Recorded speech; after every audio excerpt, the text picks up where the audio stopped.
ازاي تأسس شركة تدخل كل بيوت الناس في كل حتة في العالم؟ تعال احكي لك كده.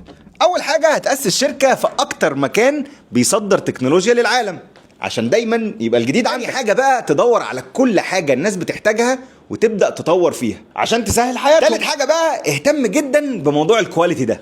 ليه بقى؟ عشان الناس تنبهر. ورابع حاجة بقى اهتم قوي بموضوع الضمان عشان الناس تطمن. واخر حاجة واهم حاجة اهتم جدا بموضوع السعر ده. ويا حبذا بقى لو كل منتج من المنتجات اللي انت بتقدمها يكون فيها حاجة مميزة. في الحقيقة اللي قدر يعمل كل الكلام ده راف باور. 5, 4, 3, 2, 1.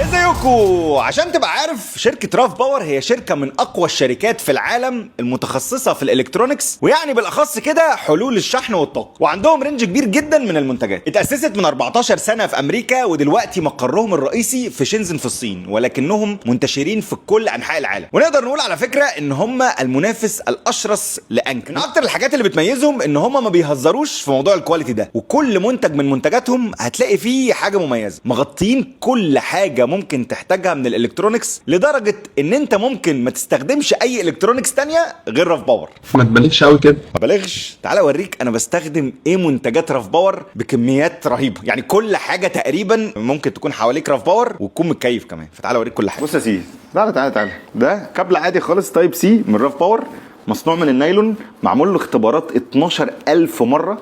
احتماليه ان هو يتقطع هي احتماليه صعبه جدا.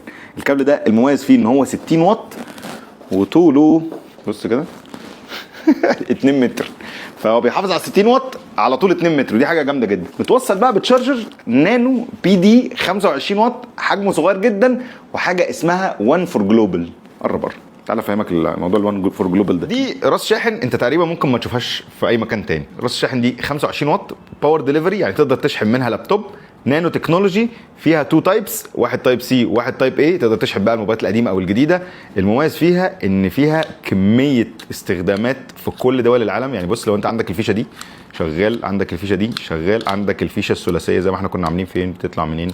دي اسمها 1 فور جلوبال، يعني بتستخدم في امريكا، بتستخدم في بريطانيا، بتستخدم في عندنا هنا في مصر، بتستخدم في دبي. فانت ما تشيلش هم ان انت تشحن موبايلك في اي مكان. في فيش بقى ايه مختلفه، ثنائيه ثلاثيه كبيره صغيره، الموضوع جامد. بص بقى من الحاجات الجامده الثانيه، مش هنطلع بتعرف تعد لغايه كام.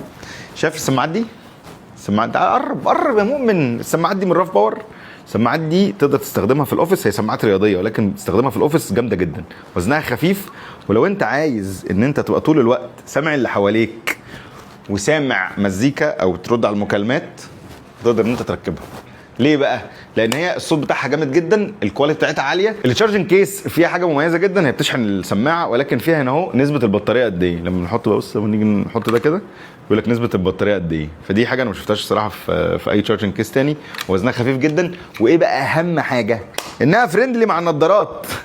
الناس اللي بتلبس نضارات بيبقى عندهم مشاكل مع السماعات اللي هي بتركب ورا كده، فهي جامده جدا. البيس بتاعها قوي وضد الميه. تعرف تعد اكتر؟ تعالى اوريك شويه حاجات. بص لما الكهرباء بتقطع عندنا، عندنا ده باور ستيشن من راف باور. عارف ده كام ملي امبير؟ 200,000 ملي امبير، وبيطلع 600 واط. لو ما بتحبش بقى السماعات دي، يعني انت عايز سماعات بقى اللي فيها عزل والكلام ده، تعالى اوريك حاجه من الحاجات الجامده.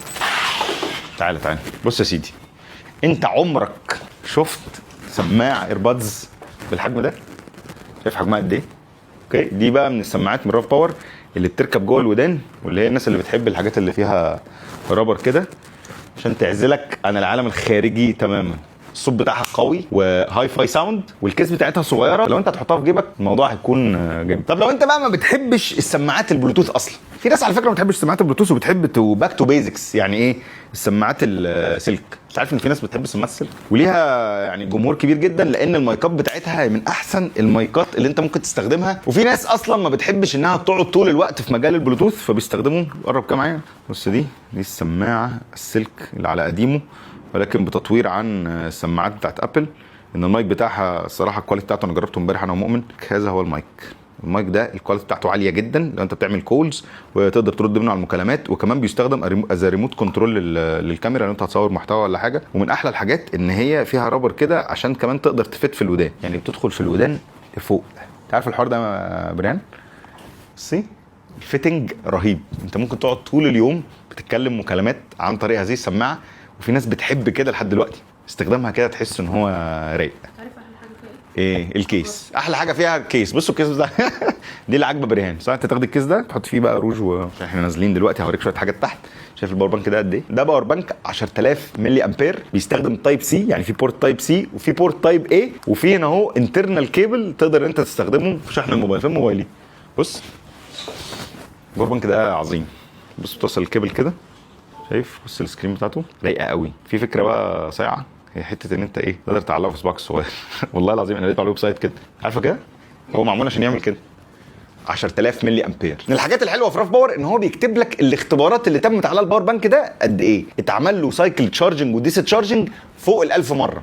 انا عايز اقول لك ان اغلبيه الباور بانكات اللي في السوق يعني بنتكلم في 500 مره، ولكن ده اتشحن وتفرغ فوق ال1000 مره. يعني احنا بنتكلم لو هتشحنه كل يوم وتفرغه نتكلم فوق ال3 سنين.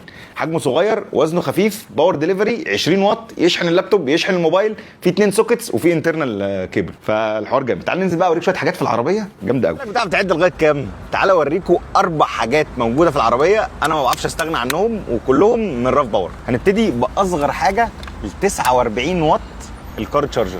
عارف يعني ايه 49 واط؟ احنا بنتكلم في 25 واط باور ديليفري على تايب سي و24 واط على التايب اي. صراحه انا بصوا استبدلت الشاحن اللي قبل ده، شايفين الحجم ده؟ بصوا بقى عامل ازاي من راف باور، والواط بتاعه اعلى، وبقى فيه تايب سي وتايب اي. بصوا في 3 حاجات كمان، ادي 1 2 3 موجودين دايما في العربيه لان هم مهمين. اول حاجه هي الترافل باج دي. الترافل باج دي هي شنطه كده موجوده من راف باور، شنطه الكواليتي بتاعتها عاليه جدا، موجود جواها باور بانك 10000 ملي امبير، موجود جواها كابل تايب سي وتايب سي لايتنينج. دي معموله عشان الناس اللي بتتحرك كتير، اللي بتحتاج كل حلول الشحن في اي حته في الدنيا. ده برضو لو انت ركبت عربيه تقدر تشحن منها، وده بقى الهيرو بتاعهم.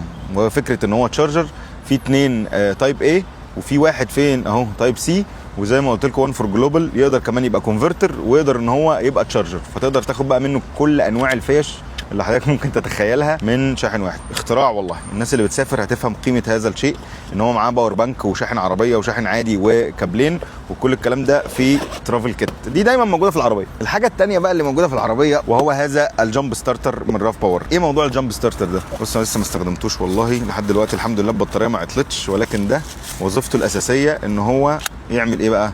يقوم لك البطاريه وقت ما انت تحتاجها. فده اهو بيتوصل هنا الجامب ستارتر من اهو عن طريق الكيبل ده. والله العظيم البتاع ده ممكن ينقذ ناس كتير جدا البطاريه بتاعتهم تفصل وما يقدروش ان هم يدوروا العربيه بتاعتهم. ده بيركب هنا في الجزء ده، وتقدر توصله على البطاريه دايركت.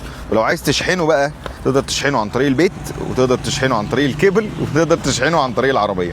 فكل حلول الطاقه موجوده في راف باور. من الحاجات بقى العظيمه اللي ايدي ورجلي في اي وقت، هذا الانفليتور اللي انا هعمل له فيديو لوحده. ده انفليتور منفاخ للعربيه يا جماعه، اي وقت الكاوتش بتاعك ينام. بصوا انا اول مره اشوف انفليتر بيشتغل بالبطاريه وبيشتغل بالولاعه في نفس الوقت. هو بيشتغل دايما يا اما بالولاعه ويا اما بالبطاريه، فده بيستخدم از باور بانك.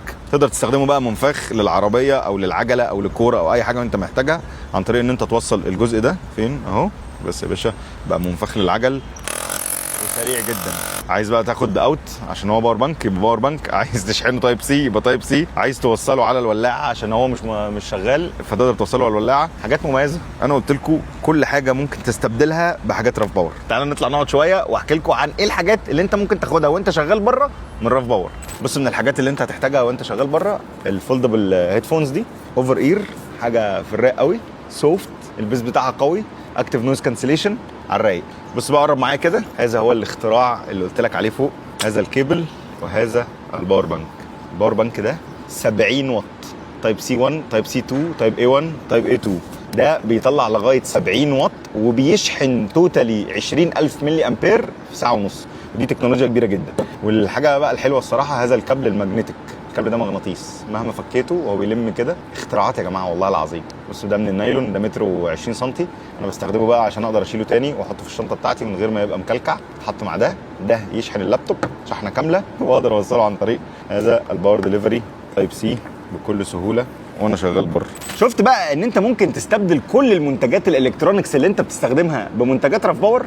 منتجات الكواليتي بتاعتها عاليه، عليها ضمان من عرب تريد، وكمان اسعارها تنافسيه. في الحقيقه مش كلهم اسعارهم تنافسيه، كل اللي انا قلت لكم اسعاره تنافسيه ما عدا هذا المنتج. المنتج ده سعره مش تنافسي خالص. هنعمل له بقى فيديو لوحده ونشوف بقى هل المنتج ده جامد ولا مش جامد.